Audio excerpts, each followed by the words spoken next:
I would like to introduce my amazing daughter, Emma Mabel Carlson, who you already know. So we didn't see people who weren't either rangers, who they're living up there to help people out that are doing recreation, or other people on canoe trips until we got all the way through the Allagash Wilderness Waterway into Allagash Village. So that was like maybe over 100 miles of not seeing a town, which was pretty neat. And we had to stop at Mooselook-Magunit because of the wind, right? We had a plan to go all the way to Rangeley, but sometimes you just have to change your plan. So there, I'm definitely going to tell you about when we came off of the Adirondack Plateau, which means a high rise of land, into Lake Champlain, because the lake is so big it almost felt like an ocean. So I'll tell you about that. And then you guys want to know about crossing into Canada, and so that's just north of Richford, Vermont, so we'll tell you about that, crossing the border, and then also coming back down to Lake Memphremagog.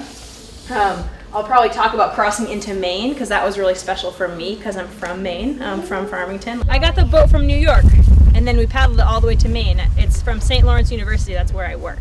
Two important things that we used, especially early on. What's this? Ice axe. Yeah, it's just a regular axe for sawing. I didn't bring the ice axe, but that's what we busted through the ice with in New York. Although this would have worked a little bit too. And then, any idea what this is? The pot rod. What Fishing could that pole. be? Oh, it looks a little bit like a fishing rod, but it's not.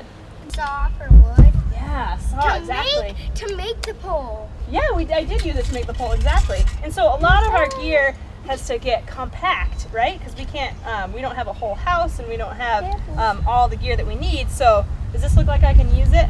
Yeah. Well, that might not really work. Kind of broken. It's not actually broken. It's made with a case that you can also turn it into a fully working saw by going like this. Wow. And then I've got a fully working saw.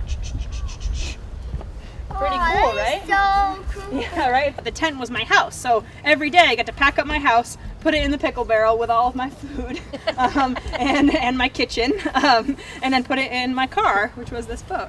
So everything just got a lot smaller than it does in normal life. Who's this guy? Sammy Sammy the turtle. So it was the second day of paddling, and we came to Forked Lake in New York, and that was when we got to the frozen part of the lake, and we were like, uh-oh, this is going to be really hard. And he was frozen in the ice, halfway, half of his body was in the ice, and he was just laying there. And I thought, we have to save Sammy the turtle, right? So we broke him out of the ice and then realized that he'd be pretty useful on a canoe trip. So sometimes, yeah, we couldn't use the wheels because the rock would get stuck or it was just too muddy. So I'd have to carry it on my back. All right, you ready? She knows how to do it. Or because Okay. I know how to do it, but I'm not strong enough. That's not heavy at all. Okay, ready? 1, 2, and 3. Come on. Go.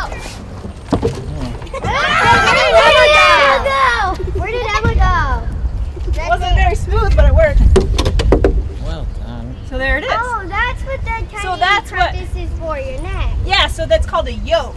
And that gets to put, so there's even pressure on my shoulders and it helps the boat stay together and not kind of bow Is out. it heavy? I'm not sure how heavy it is, but yeah, after a while it gets heavy.